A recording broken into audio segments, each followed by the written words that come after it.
Hello friend, स्वागत है आपका वीएस एजुकेशन चैनल पर। तो फ्रेंड, जैसा कि आप स्क्रीन पर देख रहे हैं कि जो वर्ग एक की परीक्षा हुई थी, पात्रता परीक्षा हुई, फिर चयन परीक्षा हुई थी।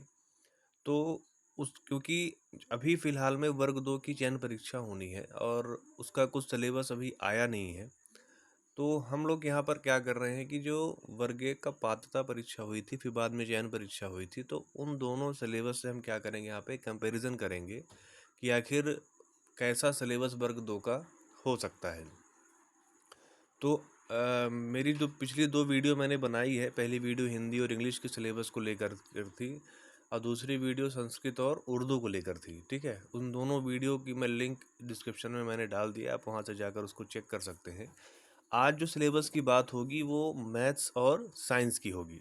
क्योंकि इनका सिलेबस थोड़ा सा बड़ा है तो मैं इसको पूरा थरोली रीड नहीं करूँगा, जस्ट मैं उसके पॉइंट्स बताऊँगा, थोड़ा आप उसको अपने हिसाब से देख सकते हैं। तो डिफ़िकल्टी लेवल की जो बात की जाए तो चाहे वो यूएमएस का वर्ग एक का पात्रता परीक्षा हो या फिर चयन परीक्षा हो, दोनों में ही इन्होंने पीजी लेवल पूछा है। ठीक है, पीजी।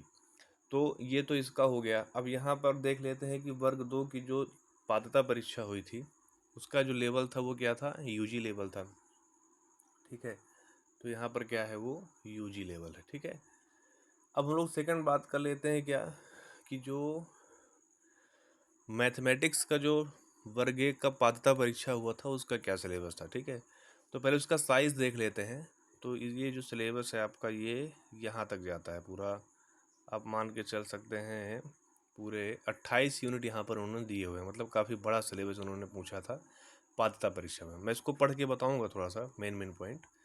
और सिमिलरली अगर हम चयन परीक्षा का देखते हैं, आपका जो सिलेबस है वो अगर देखें तो ये टोटल 20 यूनिट में इन्होंने डिवाइड किया है। ठीक है, तो अब इसको थोड़ा सा हम पढ़ के देख लेते हैं। तो वर्ग एक का जो पेपर था, मतलब उसका जो सिलेबस था मैथमेटिक्स का, उसमें थे अंकगणित हो गया, आपका बीजगणित हो गया, रेखीय समीका हो गया, संबंध एवं फलन हो गया, सारणिक एवं अवयव हो गया, ज्यामिति हो गया, निर्देशांक ज्यामिति हो गया, अदिश व अदिश हो गया, क्षेत्रमिति हो गया, त्रिकोणमिति हो गया, सांख्यिकी हो गया, गणितीय विवेचन हो गया, अनुक्रम और श्रेणी हो गया। ठीक है, फिर मूल संख्या सिद्धांत हो गया, अवकलन और समाकलन हो गया, कैलकुलस हो गया, उच्चकलन हो गया, अवकल समीकरण हो गया, इसमें लैप्लास रूपांतरण हो गया, फूरियर हो गया, सब चीज़ यहाँ पर उन्होंने पूछा हुआ है। फिर गणितीय आगमन, द्विपद प्रमेय हो गया, लीनियर प्रोग्रामिंग हो गया, बीजगणित और त्रिकोणमिति हो गया, सदिश विश्लेषण और ज्यामिति हो गया, स्थैतिकी हो गया, गतिकी विज्ञान हो गया, वास्तविक विश्लेषण हो गया, है ना, इसको रियल एनालिसिस कहते हैं, और सम्मिश्र विश्लेषण हो गया, और फिर हो गया दूरी समष्टि हो गया, और अमूर्त बीजगणित हो गया। ठीक है, तो काफ़ी बड़ा टॉपिक इन्होंने पात्रता में पूछा। चयन का देखें तो वही अंकगणित हो गया, क्षेत्रमिति हो गया, पहली यूनिट उन्होंने दोनों कवर कर दिया। यूनिट 2 में उन्होंने मूल संख्या सिद्धांत हो गया, यूनिट 3 में अवयव और सारणिक हो गया, 4 में संबंध फलन हो गया। ठीक है, और 5 में ज्यामिति, निर्देशांक ज्यामिति हो गया, त्रिविम निर्देशांक ज्यामिति हो गया। इकाई 6 में गणितीय विवेचन हो गया, गणितीय आगमन और द्विपद प्रमेय हो गया, क्रमचय संचय साथ में ही कर दिया उन्होंने। फिर इकाई 7 में रेखी गणित हो गया। फिर 8 में अमूर्त बीज गणित हो गया, ग्रुप थ्योरी वगैरह इसमें आ जाता है। फिर विविक्त गणित हो गया, डिस्क्रीट। और 10 में आके अवकल समीकरण, समाकलन, कैलकुलस। 11 में उच्चकलन, 12 में अवकल समीकरण, 13 में सदिश एवं त्रिकोण सदिश विश्लेषण ज्यामिति, 14 में रेखीय समीका और रेखीय प्रोग्रामन, 15 में त्रिकोणमिति, फिर प्रतिलोम त्रिकोणमिति, इन्वर्स जो ट्रिग्नोमेट्री होती है, और इकाई 16 में सामान्य बीजगणित, व्युत्क्रम श्रेणी, है ना, 17 में दूरी समष्टि, 18 में वास्तविक विश्लेषण, और 19 में सम्मिश्र विश्लेषण, और 20 में सांख्यिकी और प्रायिकता। तो इन्होंने कुछ टॉपिक को ऐड भी किया है। अब थोड़ा सा हम लोग देख लेते हैं वर्ग दो का जो टेट का सिलेबस था।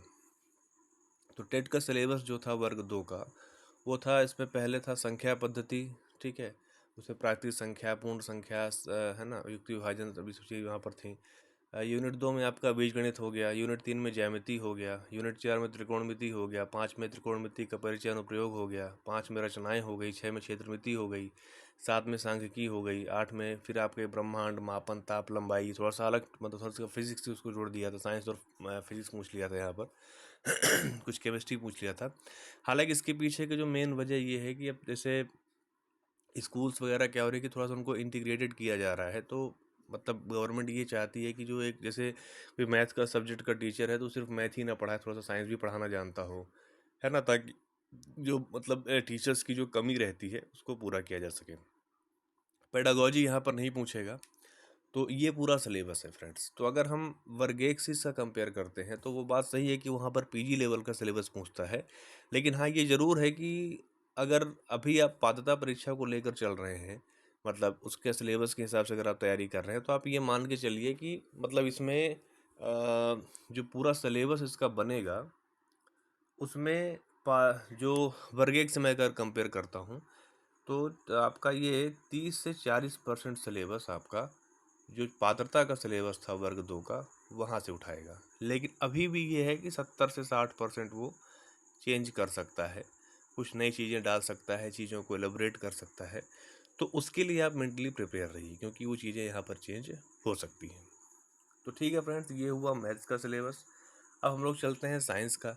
अब आपको साइंस का पता है कि साइंस जो है उसमें आपका बायोलॉजी हो गया, फिजिक्स हो गया, केमिस्ट्री हो गया, तीनों का मतलब कॉम्बिनेशन होता है, मतलब 9th 10th की जो साइंस होती है।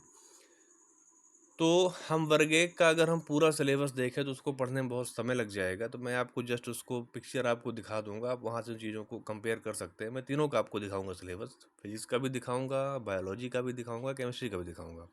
और फिर जो माध्यमिक शिक्षक का जो विज्ञान विषय का जो सिलेबस है उसको भी हम देखेंगे, तो फिर उससे हम उसको कंपेयर करेंगे। डिफ़िकल्टी लेवल अगेन मैं आपको बता चुका हूँ, वर्ग एक की वही वर्ग एक का पीजी लेवल था और वर्ग दो का यूजी लेवल था। अब हम फिजिक्स का पहले सिलेबस देख लेते हैं। तो ये इसका टेट का सिलेबस है। आप देख सकते हैं यहाँ पर टोटल 16 यूनिट में उन्होंने सिलेबस को पूछा था, और बहुत चीज़ें इन्होंने यहाँ पर मतलब पात्रता में काफ़ी मतलब ग्रे एरिया को क्रिएट किया था। कुछ चीज़ें बस सिंपल लिख दिया कि उसको यहाँ से पूछेंगे, फिर उन्होंने वहाँ से क्वेश्चन नहीं पूछा था। और ऐसा ही आपका बायोलॉजी में भी है, ऐसा केमिस्ट्री में भी है।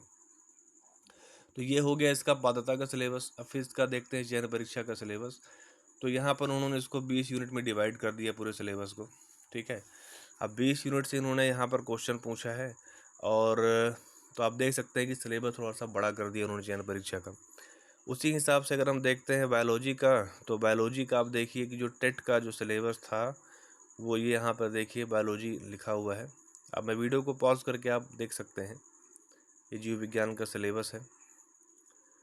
और फिर ये यहाँ पर आगे आप देखिए तो यहाँ तक पूरा सिलेबस है, 10 यूनिट है, लेकिन 2 पेज में आपका ये सिलेबस है टेट परीक्षा का, ठीक है। और चयन परीक्षा अगर हम देखते हैं तो ये देखिए यहाँ पर ये सिलेबस आपका पहला पेज हो गया। आप वीडियो को पॉज कर सकते हैं। और ये इसका दूसरा पेज हो गया यहाँ तक, मान लीजिए ये, और यहाँ तक 7 यूनिट कंप्लीट हुई है। फिर ये आपका 8 9 हो गया, और ये 8 9 10 11 12 13 14 15 तक यहाँ तक चला गया।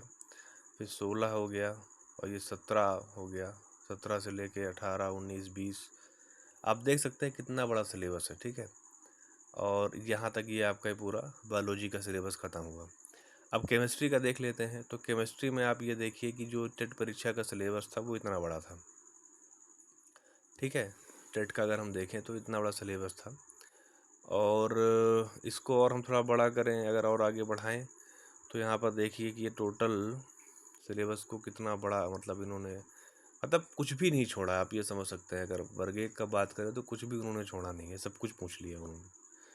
ये आपका ये टोटल 25 यूनिट तक आपका सिलेबस जाता है, ठीक है, केमिस्ट्री में। सिर्फ पात्रता की बात हो रही है। अब चयन परीक्षा का सिलेबस देख लेते हैं। तो चयन परीक्षा का सिलेबस अगर देखें तो अब यहाँ से शुरू हो रहा है ये। आप वीडियो को पॉज करके आराम से इसको स्क्रीनशॉट ले सकते हैं, आराम से देख सकते हैं। ये हो गया पहला पेज।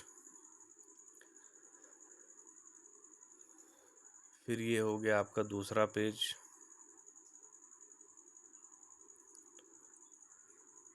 ये तो यहाँ तक इन्होंने अपना सिलेबस बनाया, ठीक है। अब यहाँ पर अगर साइंस का हम सिलेबस देखते हैं, जो वर्ग दो का साइंस का सिलेबस था वो कितना छोटा है, आप देखिए। तो इन्होंने सिंपल ब्रह्मांड हो गया, मापन, समय, ताप, लंबाई, क्षेत्रफल, आयतन, द्रव्यमान हो गया। 3 में आपका पदार्थ की अवस्थाएं हो गया, पृथक्करण की विधियां हो गई, धातु और परमाणु तत्व, तो ये सब हो गया। 4 में भोजन और स्वास्थ्य, बायोलॉजी का पार्ट आ गया। 5 में सजीव जगत हो गया, ये भी बायोलॉजी का पार्ट हो गया। 6 में आपका बल, गति एवं दाब हो गया, ये आपका फिजिक्स हो गया। 7 में कार्य ऊर्जा एवं मशीन, ये भी फिजिक्स है। 8 में आपका ताप, ऊष्मा, ये भी फिजिक्स है। और हमारे फिर 9 में हमारे आसपास के वातावरण के भौतिक रासायनिक परिवर्तन, ये केमिस्ट्री हो गया यहाँ से। फिर है प्राकृतिक घटनाएं, प्रकाश, ध्वनि, ये फिजिक्स का टॉपिक हो गया। वस्तुएं कैसे काम करती हैं, चुंबक, विद्युत, विद्युत धारा, ये भी फिजिक्स में आ गया। प्राकृतिक संसाधन हो गया, खाद्य उत्पादन प्रबंधन हो गया, पर्यावरण हो गया। तो इस तरह से इन्होंने अपने जो सिलेबस है उसको 3 पार्ट्स में तोड़ा है। लेकिन मुझे ऐसा लगता है कि अगर हम इसका जो चयन परीक्षा की बात करेंगे तो थोड़ा सा ये यहाँ पर लेवल को उठाएगा, और हो सकता है कि थोड़ा सा डीप जाए। मतलब जैसे आप ये समझ सकते हैं कि मतलब टॉपिक तो यही रहेंगे, क्योंकि हाई स्कूल टीचर हैं तो वो 9-10 से ज़्यादा डिमांड नहीं की जाती उनसे। हाँ, लेकिन ये ज़रूर है कि कुछ अवधारणाएं ऐसी होती हैं जो कि उन्हें समझाने के लिए आपको अच्छा नॉलेज होना चाहिए। तो अब यहाँ पर अगर हम सिलेबस की अगर बात करें तो आप ये मान के चल सकते हैं कि जो टोटल सिलेबस है आपका पात्रता वाला, वो आपका वही जैसे मैथ का मैंने बताया कि 30 से 40% आपका वो सिलेबस वही रहेगा जो कि पात्रता का था। और 70 से 60% सिलेबस हो सकता है कि यहाँ पर थोड़ा सा चेंज हो जाए, थोड़ा सा लेवल को चेंज करें, यूनिट्स में डिवाइड कर दें पूरे सिलेबस को, है ना, थोड़ा डिस्क्रिप्टिव बना दें, पिन पॉइंट बना दें। हालांकि पिन पॉइंट बनाने में कैंडिडेट्स का फ़ायदा ही होता है, क्योंकि उसमें फिर ग्रे एरिया कम हो जाता है और हमें एग्जैक्टली पता होता है कि हमें क्या पढ़ना है। ठीक है, तो उस हिसाब से भी चीज़ें सही रहती हैं। तो ये यहाँ पर चीज़ें थी। तो जो कैंडिडेट्स हैं उनको मेंटली प्रिपेयर रहना चाहिए कि सिलेबस थोड़ा सा आपका एलोबरेट हो सकता है। अब हालांकि नोटिफिकेशन तो अभी तक नहीं आया है, लेकिन इनके सिलेबस दे देना चाहिए टाइम रहते हुए। डेट इन्होंने अगर डिसाइड कर दी कि अगस्त में एग्ज़ाम लेंगे तो सिलेबस इनको दे देना चाहिए, ताकि बच्चे उस हिसाब से अपनी तैयारी कर सकें। अगर वो लास्ट लास्ट में सिलेबस आता है और सिलेबस अगर बहुत ज़्यादा चेंज हो जाता है तो उससे काफ़ी ज़्यादा प्रॉब्लम क्रिएट हो जाती है। तो ठीक है फ्रेंड्स, यही एक अपडेट थी। अगर आपको मेरा वीडियो अच्छा लगा हो तो आप उसे लाइक कीजिए, अपने फ्रेंड सर्कल में शेयर कीजिए, और चैनल पर अगर पहली बार आ रहे हैं तो प्लीज़ आप चैनल को सब्सक्राइब कर लीजिए। Thank you.